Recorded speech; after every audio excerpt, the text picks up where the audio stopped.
My name is Lilian Gachoki. I am into the financial space as well as business connections.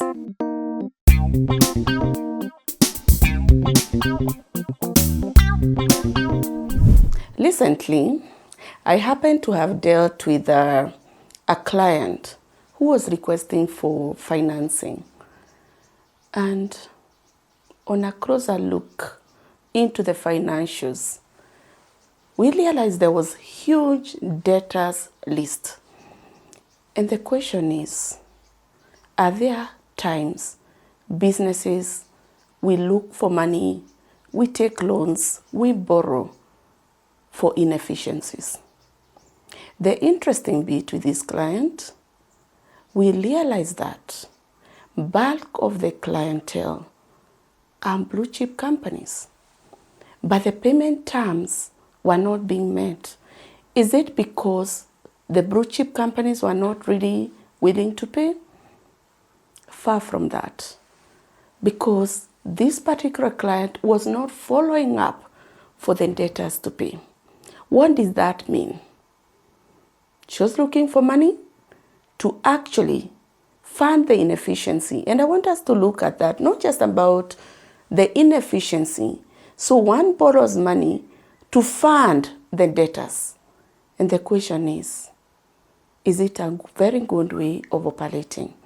But having sat with this particular client, we realized that what if she changed the operations to call or to have somebody responsible to follow up the invoices for payment? Number two, to ensure the contract terms are met. And in fact, she actually said, I'm in touch with one of the CEOs.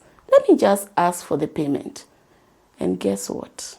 She called and some of the money was actually paid same day. Though she required close to 15 million, but she did not need to borrow. All what she needed is look at the debtors list. So in order to improve on cash flows, not at all times that we need to borrow, we can actually be able to collect and ensure payment terms are met. And guess what? By implementing that, she has cut a lot of cost on borrowing, and more so borrowing to fund for inefficiencies. So from businesses, it's important to ask, how can I continuously extract value from my business from a cash flow point of view? And why do I say so? There are times, even as businesses, over and above debt, ensuring collecting money from the debtors, could there be a way of looking into the business? You offer a small discount, but you get paid bulk of the money within a shorter period of time. Because that way, one is able to improve on the cash flows. Well, we look into that. And at times, based on the nature of work, there are times one could be tying a lot of money in the stock. When was the last time we looked at how long it takes for stock to move? Is it 1 month to sell off the stock that one has in the business? Is it 2 months? Is it 3 months? Because that one could also be tying capital in such a way that one goes to borrow, and in fact, is the products and the goods that are taking long to be cleared. Could it be possible for one to take a closer look on that stock and decide, based on the cash flows, I'm going to deal with fast-moving products? However, at times, the margin could be small, but the sales could be large. So one will still compensate in terms of profitability. And while we had this, a while back, I dealt with a client who is into the retail space. And this client was actually struggling and wondering, where is my money going? I have enough stock, but I don't have cash flows. And on a closer look, we realized that on a small product line, that product was taking close to 4 months to sell off. What did that mean? This business owner has to borrow money to put it in stock that is taking a longer time to actually sell off.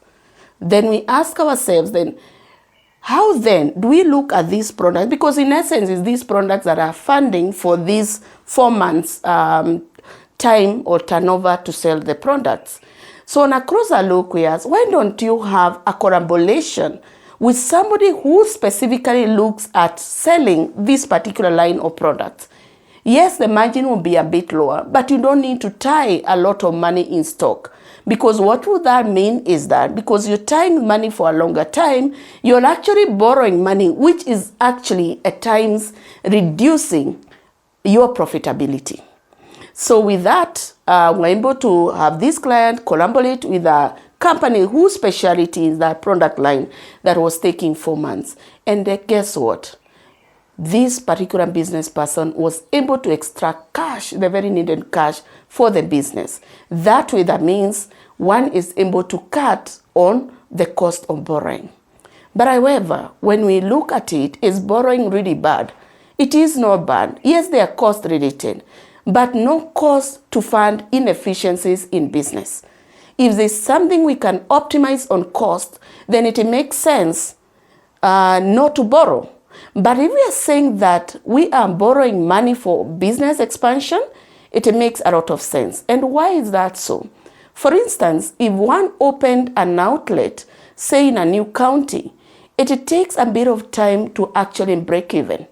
That means it makes sense to borrow money because it's a kind of a long-term project, and break even will not be like immediate.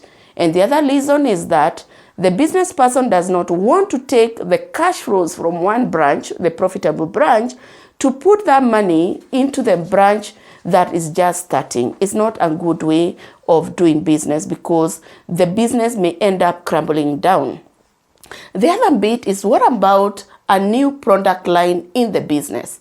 It makes sense to leverage on debt because by the time the product gets accepted into the market, then the person is still trying to push for the product, and instead over times taking the cash flow from another product that is already in the marketplace to fund for this new product, then it makes sense to borrow money, leverage on debt in order to fund that product line. And it could also be marketing this particular product line.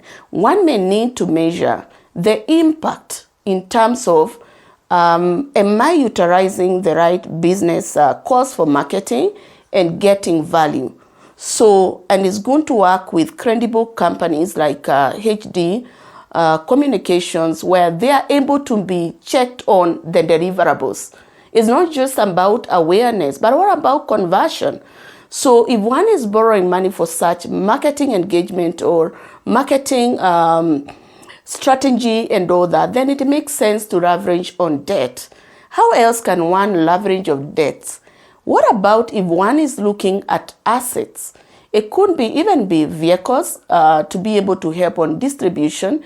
It could be vehicles for the sales team, if one, for instance, is into manufacturing. And with that, when you borrow, you facilitate the sales team to reach more clients. And instead of financing that or actually leasing vehicles, for instance, it may be assets that the business is looking at acquiring to reduce also in terms of operational cost.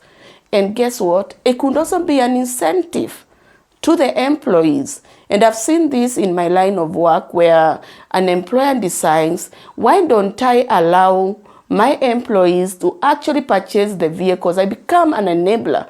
Purchase the vehicles, but they are deducted from their salaries in terms of owning. And that is collaboration and to calculate value. So what does it mean for the business owner? It means that this employee will actually take care of this asset. And guess what? They know at the end of the day, it belongs to them. In addition, it's also an additional source of income. Because one can say that for the products you sell, there could be a small commission because they are using their own resources. And what I've seen is that when people tend to own a resource or an asset, somehow they take care of it. So there are a lot of ways in businesses where we can be able to extract not just about value, we can cut on cost, and we can leverage on debt, but not debt that is funding inefficiency. The other question that we may need also to ask at times, and I've seen business owners collaborating with other businesses and saying we can be able to also build a certain line of business out of it. Could be backward integration of the business, and that way it means leveraging on debt may be a better bet than getting the working capital from an existing business and putting it into a new venture. As businesses, I acknowledge at times there could be financial challenges, but some solutions revolves around looking at the business and asking how can one extract value from the different value chains one is engaging in. So let's have that conversation, because I know for sure if one, we extract value from the business in terms of financial value, if two, we are able to look for debt to leverage our growth, to leverage our collaboration, but not just to fund for working capital, that sometimes we realize that this working capital is inefficiency that we could be fueling because of debts not being collected from our own clients. So let's have that conversation.